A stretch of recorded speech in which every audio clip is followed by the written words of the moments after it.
Hello అందరికీ. మీ పిల్లలు సాయంత్రం స్కూల్ నుంచి వచ్చాక మమ్మీ స్నాక్స్ ఉంటే పెట్టు అని అడుగుతారు కదండి. దానికోసం మీరు ఇలా చేసి పెట్టండి. 10 నిమిషాల్లో రెడీ అయిపోయి స్నాక్ ఐటమ్ అండి ఇది. దీనికోసం నేను తొక్క పెసరపప్పు తీసుకున్నానండి. దాన్ని ఒక గంట నానబెట్టుకుని దాన్ని మిక్సీ జార్లో వేసుకుని 3 పచ్చిమిరపకాయలు, చిన్న అల్లం ముక్క వేసుకుని దాన్ని గ్రైండ్ చేసి పక్కన పెట్టుకోవాలండి. దీంట్లో ఇప్పుడు మనం ఏం చేద్దామంటే కొంచెం ఉప్పు, కొంచెం కొత్తిమీర వేసేసి బాగా మిక్స్ చేసేసుకుని పక్కన పెట్టుకుందాము. ఇప్పుడు క్యాప్సికమ్ ఒకటి, ఒక టమాటో, దానితో పాటుగా ఉల్లిపాయలు, cheese, capsicum pieces, chilli flakes, tomato pieces, oregano mix, కొత్తిమీర, స్వీట్ కార్న్, మళ్ళీ పిజ్జా సాస్ అండి ఇది. ఇవన్నీ తీసుకుని ఇప్పుడు మనం ఏం చేద్దాం అంటే స్టవ్ వెలిగించుకొని హై ఫ్లేమ్లో పెట్టుకుని అది వేడెక్కేలోపు పన్నీర్ని సన్నగా తురుముకుని పెట్టుకోవాలండి. ఇప్పుడు తురుముకున్న దాన్ని ఏం చేయాలంటే ఒక బౌల్లో వేసుకుని టమాటో ముక్కలు, క్యాప్సికమ్ ముక్కలు, స్వీట్ కార్న్ ఇవన్నీ మనం కట్ చేసి పెట్టుకున్నాం కదా అవన్నమాట.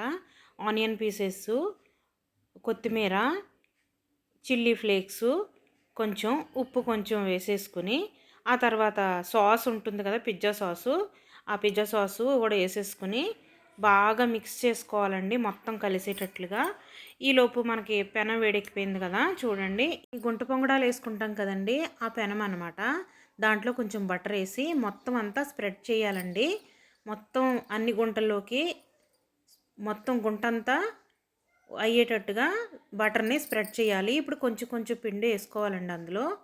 అన్ని గుంటల్లోనూ కొంచెం కొంచెం పిండి వేసుకుని స్పూన్ తీసుకుని ఆ పిండిని గుంటలాగా చేయాలండి. లోపల మనం తయారు చేసుకున్న మసాలా పెట్టడానికి గుంటలాగా ఇలా చేసి దాంట్లో పిజ్జా సాసు రాయాలండి. స్పూన్ తోటి మొత్తం గుంటంతా కవర్ అయ్యేట్టుగా పిజ్జా సాస్ రాసి మనం రెడీ చేసి పెట్టుకున్నాం కదా పన్నీరు, క్యాప్సికమ్ అన్నీ కలిపి అది అందులో వేసేసి దానిపైన చీజు పీసెస్ ఉన్నాయి కదండి అవి వేసేసి దానిపైన ఆరిగానో మిక్స్ వేసేసి పైన కొత్తిమీర వేసుకోవాలండి.